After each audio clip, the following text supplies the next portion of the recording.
Bienvenue encore une fois à ce segment des solutions pour la vie. Mon nom est Denis Morissette et par ces différentes capsules, je veux vous aider à faire de meilleurs choix face aux grands enjeux de la vie et surtout de votre propre vie. Dans la capsule précédente, je vous ai partagé quelques conseils sur comment faire des choix judicieux. Je poursuis ma réflexion avec vous sur ce thème et sur les principes pour prendre encore une fois de sages décisions. Nous sommes rendus au 4e conseil. Prenez le temps de recueillir toutes les informations. Avant de prendre une décision, il est important de collecter le plus d'informations possible. Cela garantit que vos choix soient basés sur une information juste et reposent sur une compréhension approfondie de la situation. Vous savez, ne prenez pas de raccourcis. Chaque fois que vous prenez une décision, il y a probablement des facteurs inconnus à prendre en compte. Mais vous savez, et c'est très profond ce que je vais vous dire, on ne sait pas ce qu'on ne sait pas. Je répète, on ne sait pas ce qu'on ne sait pas. Et je dirais, on ne sait pas qu'on ne sait pas parfois aussi. Voilà pourquoi il est important de prendre le temps qu'il faut pour chercher à savoir quels sont ces facteurs inconnus. Une fois que vous aurez déterminé ce que vous ne savez pas, vous pourrez prendre les mesures nécessaires pour en savoir davantage. Et vous comprenez bien que plus vous en saurez, plus vous pourrez prendre une bonne décision sur la base de l'ensemble des faits. Cela est vrai pour des décisions à prendre concernant un emploi, une relation avec une personne particulière, je pense à une fréquentation, je pense à un mariage qui est une décision majeure dans la vie, ou pour, par exemple, vous associer avec quelqu'un dans un projet précis. 5e, projetez-vous dans l'avenir. Projetez-vous dans l'avenir. Évaluez les résultats potentiels de chaque choix. Considérez les conséquences à court et à long terme pour prendre des décisions qui s'alignent sur vos objectifs et encore une fois sur vos valeurs propres. Mesurez le coût à court, moyen et long terme. Presque toutes les décisions ont des conséquences. Ce qui peut sembler être une excellente décision à court terme peut ne pas l'être à long terme et vice-versa. Veuillez également à étudier les décisions qui peuvent entraîner une certaine désorganisation ou un certain inconfort à court terme, mais qui ont des retombées très bénéfiques à long terme et qui en valent la peine. Il y a toujours un coût associé à quelque chose.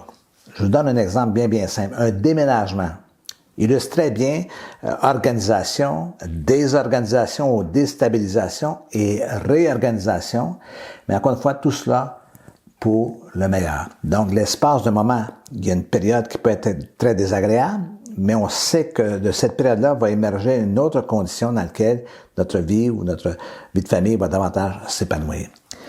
6e, c'est pas peu, gérez vos émotions. Apprenez à gérer vos émotions. Reconnaissez et comprenez vos émotions sans sous-estimer la réflexion.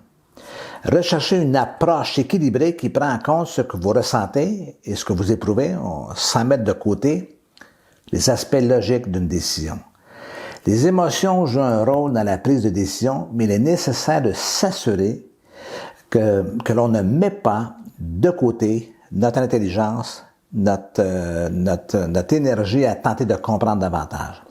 Trop d'émotions, un engouement démesuré peuvent obscurcir votre jugement et vous amener à prendre des décisions que vous n'aurez peut-être pas prises si vous aviez davantage réfléchi.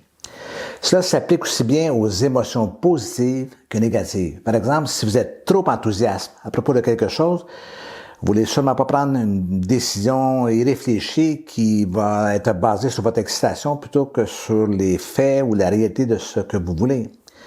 Même chose pour les émotions négatives.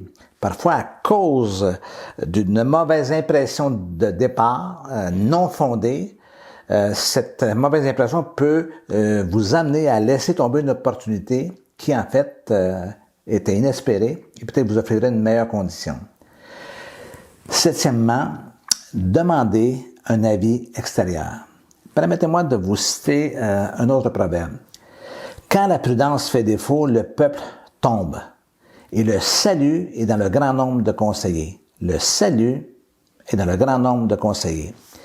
Il est possible, et je dirais assez répandu, d'être aveuglé par nos rêves, nos aspirations, nos désirs, nos besoins. Le meilleur exemple que je peux vous donner, c'est le coup de foudre. Aveuglé par cette décharge, cette charge à haute tension, cette charge émotionnelle très très forte que constitue le fait d'être amoureux, de tomber amoureux. En québécois, on dit tomber en amour, falling in love. Tout ça amène les gens à faire souvent de mauvais choix. Rappelez-vous, encore une fois, vous connaissez cet adage, que l'amour est aveugle, mais le mariage rend la vue. Voilà pourquoi, dans ces moments, il est sage de s'entourer, de demander l'avis de gens qui vous aiment et qui se soucient de vous. Alors, n'hésitez pas à consulter des amis de confiance, des membres de votre famille, des mentors ou des experts qui peuvent vous aider et vous éclairer selon le besoin. Ils peuvent vous offrir des perspectives et des idées précieuses que vous n'auriez peut-être pas envisagées par vous-même. Et enfin, restez flexible. Soyez ouvert à adapter vos choix en fonction du changement, de nouvelles informations ou de nouvelles circonstances. La flexibilité est essentielle pour prendre de meilleures décisions dans des situations dynamiques. La vie n'est pas figée après tout, elle n'est pas stagnante, donc tout bouge autour de nous, donc il faut pouvoir s'ajuster constamment face à cela. Rappelez-vous que faire de meilleurs choix est un processus continu et qu'il n'y a pas une seule et unique formule universelle qui s'applique à tout. Je me permets de conclure avec un conseil davantage spirituel. Dans toute décision que vous allez à prendre et les choix que vous aurez à faire, recherchez avant tout la sagesse. Dans sa lettre, Jacques, le disciple de Jésus, le frère et le disciple de Jésus mentionne « Si quelqu'un d'entre vous manque de sagesse, qu'il la demande à Dieu, qu'il donne à tous simplement et sans reproche, et elle lui sera donnée. » Se tourner vers Dieu pour avoir direction, motivation, orientation doit demeurer un réflexe spontané. Au-delà de toute expertise et expérience humaine, il demeure le meilleur guide, le meilleur conseiller. Comprenez bien que cette sagesse divine est donnée libéralement, abondamment à ceux qui le demandent, donc n'hésitez pas à demander. Si vous avez aimé cette vidéo, encore une fois, n'hésitez pas à vous abonner si ce n'est déjà fait en cliquant sur le bouton rouge à droite de la vidéo. Et surtout, n'hésitez pas à partager à vos amis. Un petit coup de pouce en haut serait apprécié. C'est une façon, je le répète à chaque fois, d'influencer les algorithmes et le référencement de cette chaîne. Sur ce, je vous souhaite une très bonne semaine.